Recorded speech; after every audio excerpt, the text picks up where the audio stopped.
Down and Out in Paris and London by George Orwell. Chapter 6. We again failed to find work the next day, and it was 3 weeks before the luck changed. My 200 francs saved me from trouble about the rent, but everything else went as badly as possible.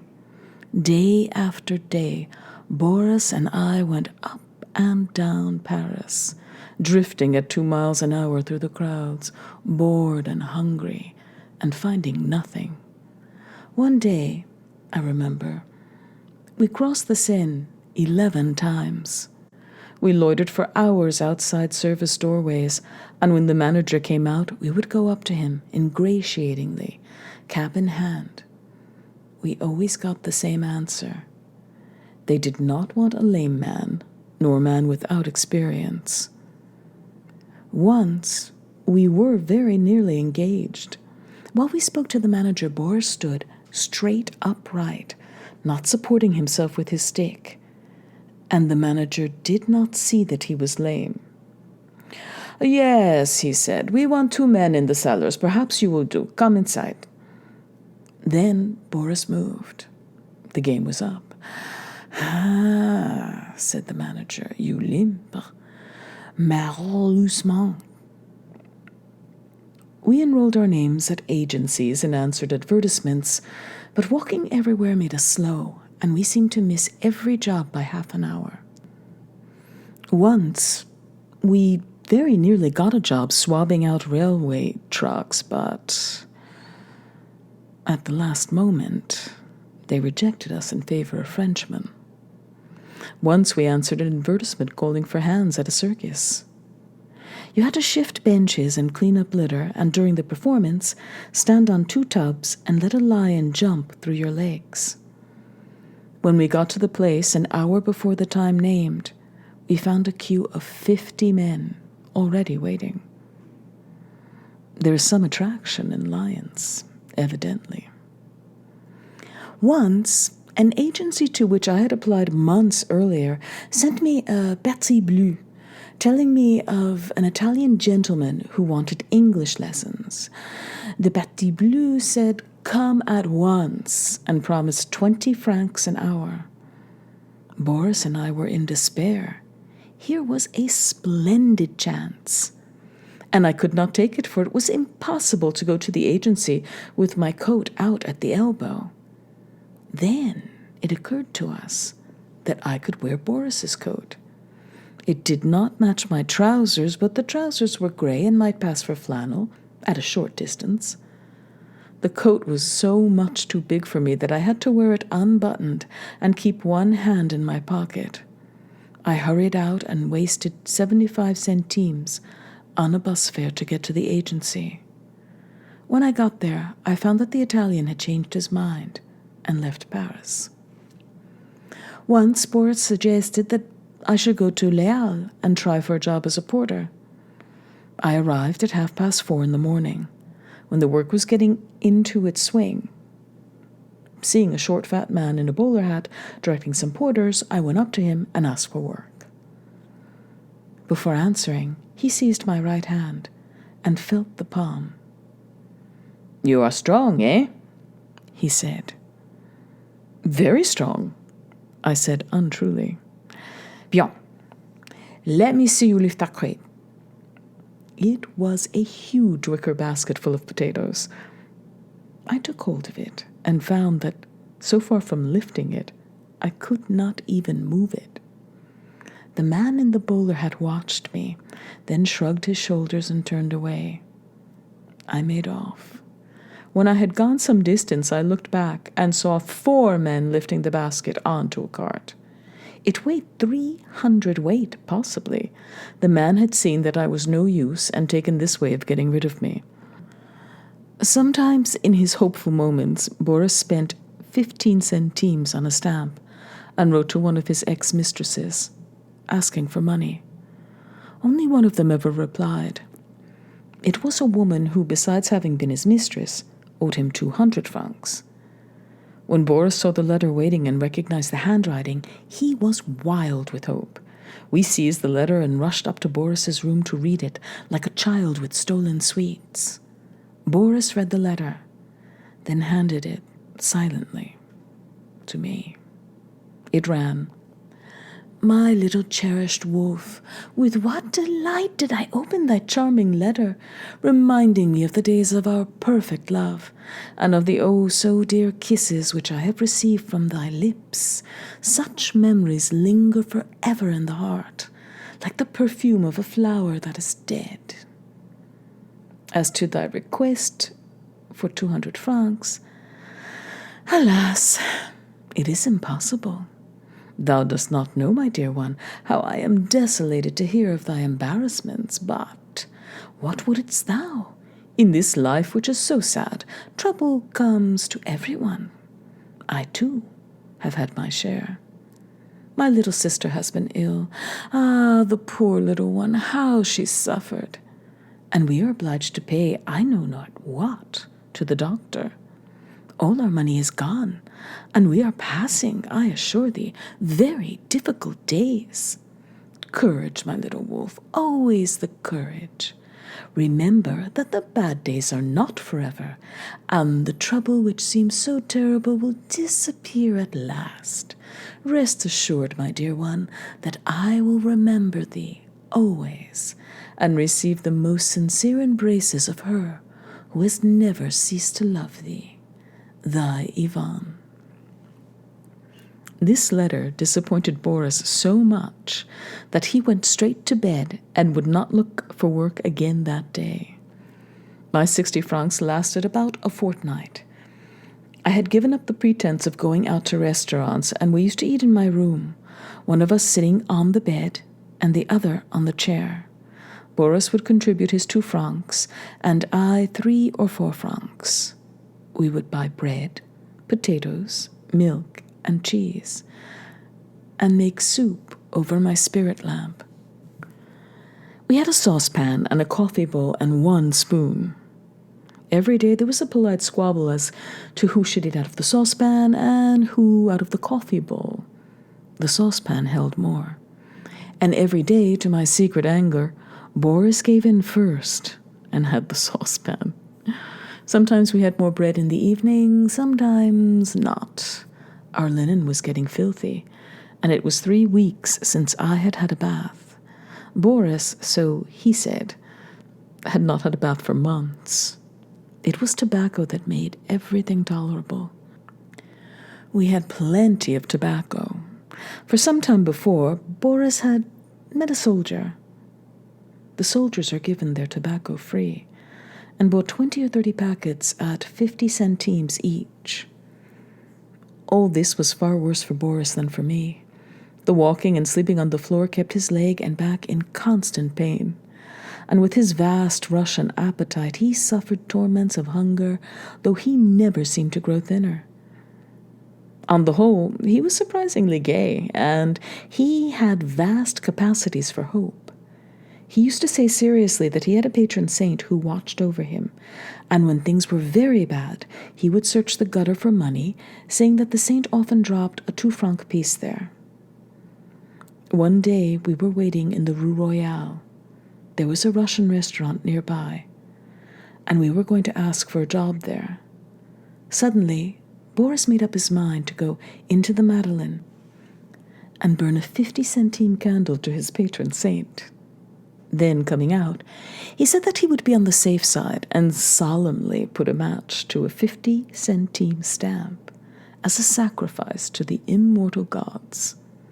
Perhaps the gods and the saints did not get on together. At any rate, we missed the job.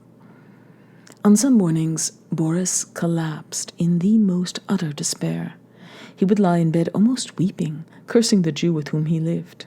Of late, the Jew had become restive about paying the daily 2 francs, and what was worse, had begun putting on intolerable airs of patronage. Boris said that I, as an Englishman, could not conceive what torture it was to a Russian of family to be at the mercy of a Jew. A Jew, mon ami, a veritable Jew. He hasn't even the decency to be ashamed of it, to think that I, a captain in the Russian army, Have I ever told you, mon ami, that I was a captain in the 2nd Siberian Rifles? Yes, a captain. And my father was a colonel. And here I am, eating the bread of a Jew. A Jew. I will tell you what Jews are like. Once, in the early months of the war, we were on the march, and we had halted at a village for the night. A horrible old Jew, with a red beard like Judas Iscariot, came sneaking up to my billet. I asked him what he wanted. Your Honor, he said, I have brought a girl for you, a beautiful young girl, only 17. It will only be 50 francs. Thank you, I said. You can take her away again. I don't want to catch any diseases. Diseases, cried the Jew. Mais, monsieur le capitaine, there's no fear of that. It's my own daughter. That is the Jewish national character for you. Have I ever told you, mon ami, that in the old Russian army it was considered bad form to spit on a Jew? Yes, we thought a Russian officer's spittle was too precious to be wasted on Jews, etc., etc. On these days, Boris usually declared himself too ill to go out and look for work. He would lie till evening in the grayish, verminous sheets, smoking and reading old newspapers. Sometimes we played chess. We had no board, but we wrote down the moves on a piece of paper. And afterwards, we made a board from the side of a packing case, and a set of men from Buttons, Belgian coins, and the like. Boris, like many Russians, had a passion for chess. It was a saying of his that the rules of chess are the same as the rules of love and war, and that if you can win at one, you can win at the others. But he also said that if you have a chessboard, you do not mind being hungry. Which was certainly not true in my case. Chapter 7. My money oozed away to 8 francs, to 4 francs, to 1 franc, to 25 centimes. And 25 centimes is useless, for it will buy nothing except a newspaper. We went several days on dry bread, and then I was 2.5 days with nothing to eat whatever. This was an ugly experience. There are people who do fasting cures of 3 weeks or more, and they say that fasting is quite pleasant after the 4th day. I do not know, never having gone beyond the 3rd day. Possibly, it seems different when one is doing it voluntarily and is not underfed at the start. The first day, too inert to look for work, I borrowed a rod and went fishing in the Seine, baiting with bluebottles. I hoped to catch enough for a meal, but of course I did not. The Seine is full of dace, but they grew cunning during the siege of Paris, and none of them has been caught since, except in nets. On the 2nd day, I thought of pawning my overcoat, but it seemed too far to walk to the pawn shop, and I spent the day in bed, reading the memoirs of Sherlock Holmes. It was all that I felt equal to, without food. Hunger reduces one to an utterly spineless, brainless condition, more like the after effects of influenza than anything else. It is as though one had been turned into a jellyfish, or as though all one's blood had been pumped out and lukewarm water substituted. Complete inertia is my chief memory of hunger. That, and being obliged to spit very frequently, and the spittle being curiously white and flocculent, like cuckoo spit. I do not know the reason for this, but everyone who has gone hungry several days has noticed it. On the 3rd morning, I felt very much better. I realized that I must do something at once, and I decided to go and ask Boris to let me share his 2 francs, at any rate for a day or 2. When I arrived, I found Boris in bed and furiously angry. As soon as I came in, he burst out, almost choking. He has taken it back, the dirty thief. He has taken it back. Who's taken what? I asked. The Jew. Taken my 2 francs, the dog, the thief. He robbed me in my sleep. It appeared that on the previous night, the Jew had flatly refused to pay the daily 2 francs. They had argued, and at last the Jew had consented to hand over the money. He had done it, Boris said, in the most offensive manner, making a little speech about how kind he was and extorting abject gratitude. And then in the morning he had stolen the money back, before Boris was awake. This was a blow. I was horribly disappointed, for I had allowed my belly to expect food, a great mistake when one is hungry. However, rather to my surprise, Boris was far from despairing. He sat up in bed, lighted his pipe, and reviewed the situation. Now, listen, mon ami. This is a tight corner. We have only 25 centimes between us, and I don't suppose the Jew will ever pay my 2 francs again. In any case, his behavior is becoming intolerable. Will you believe it? The other night he had the indecency to bring a woman in here while I was there on the floor. The low animal. And I have a worse thing to tell you. The Jew intends clearing out of here. He owes a week's rent, and his idea is to avoid paying that and give me the slip at the same time. If the Jew shoots the moon, I shall be left without a roof. And the patron will take my suitcase in lieu of rent. Curse him. We have got to make a vigorous move. All right, but what can we do? It seems to me that the only thing to pawn is our overcoats and get some food. We'll do that, of course, but I must get my possessions out of this house first. To think of my photographs being seized, well, my plan is ready. I'm going to forestall the Jew and shoot the moon myself. F le camp. Retreat, you understand. I think that is the correct move, eh? But my dear Boris, how can you? In daytime, you're bound to be caught. Well, it will need strategy, of course. Our patron is on the watch for people slipping out without paying their rent. He's been that way before. He and his wife take in turns all day to sit in the office. What misers, these Frenchmen. But I have thought of a way to do it, if you will help.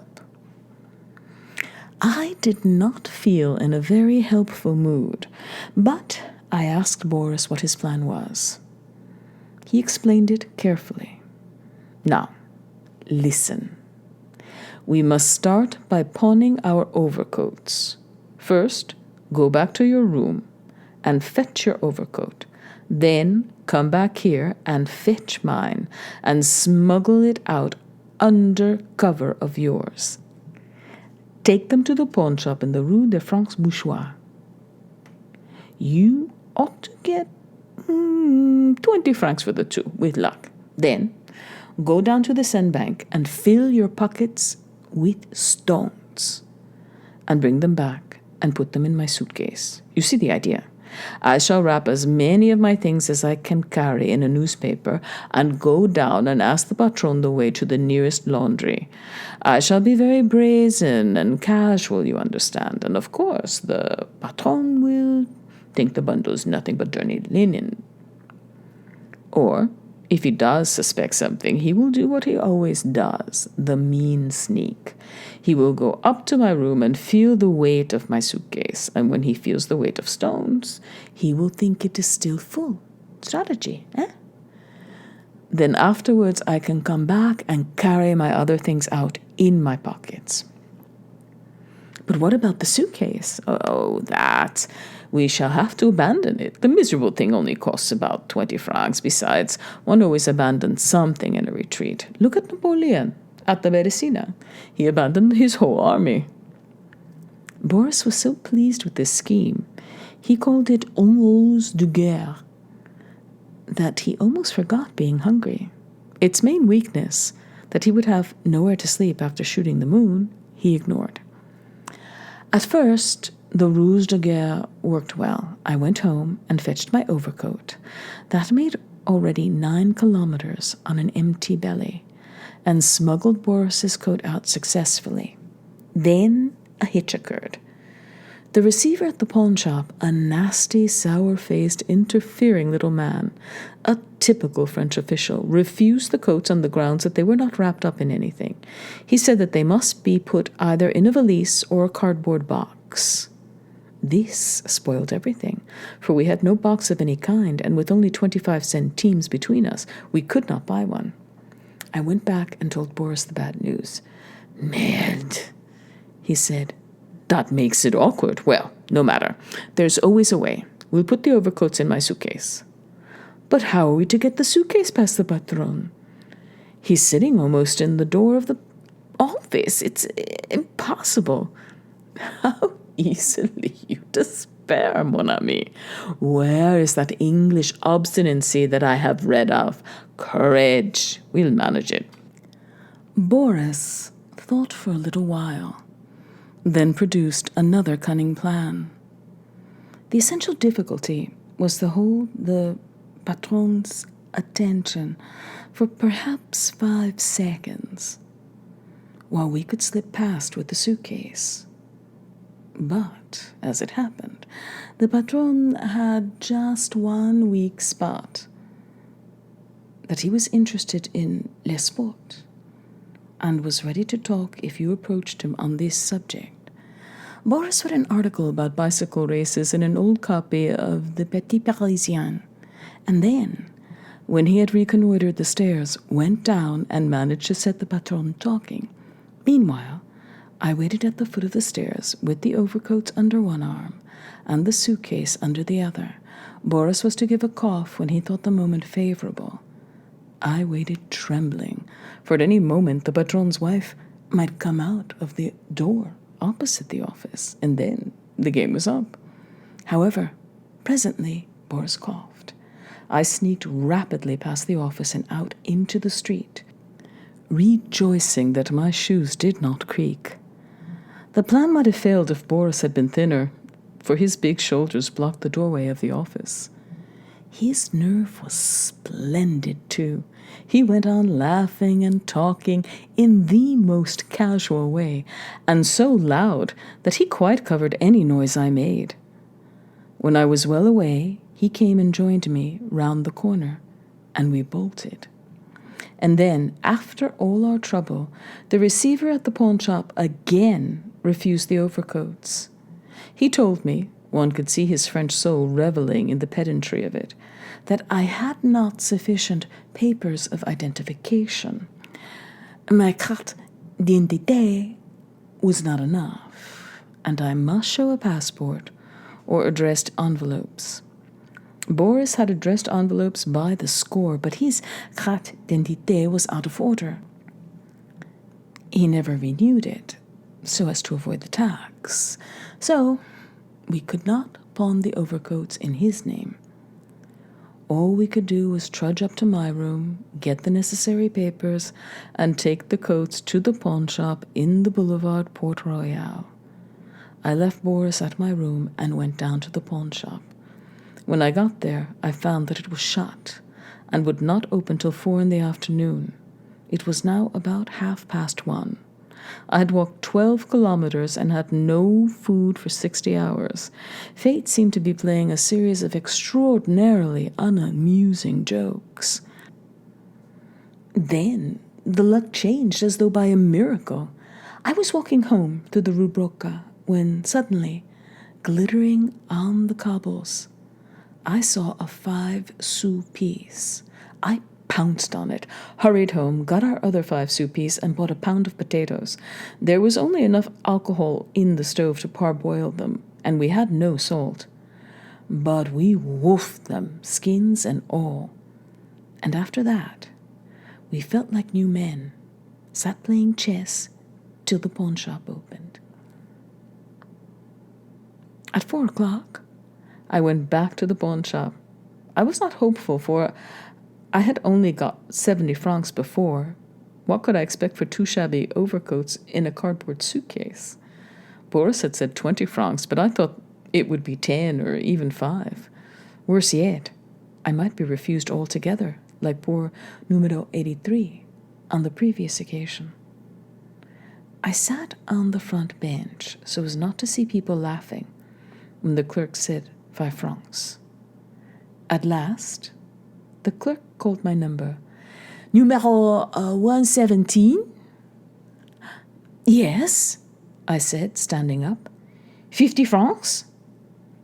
It was almost as great as the 70 francs had been the time before. I believe now that the clerk had mixed my number up with someone else's, for one could not have sold the coat outright for 50 francs.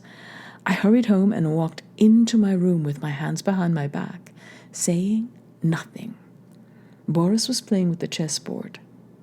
He looked up eagerly. "What did you get?" he exclaimed. "What? Not 20 francs? Surely you got 10 francs anyway."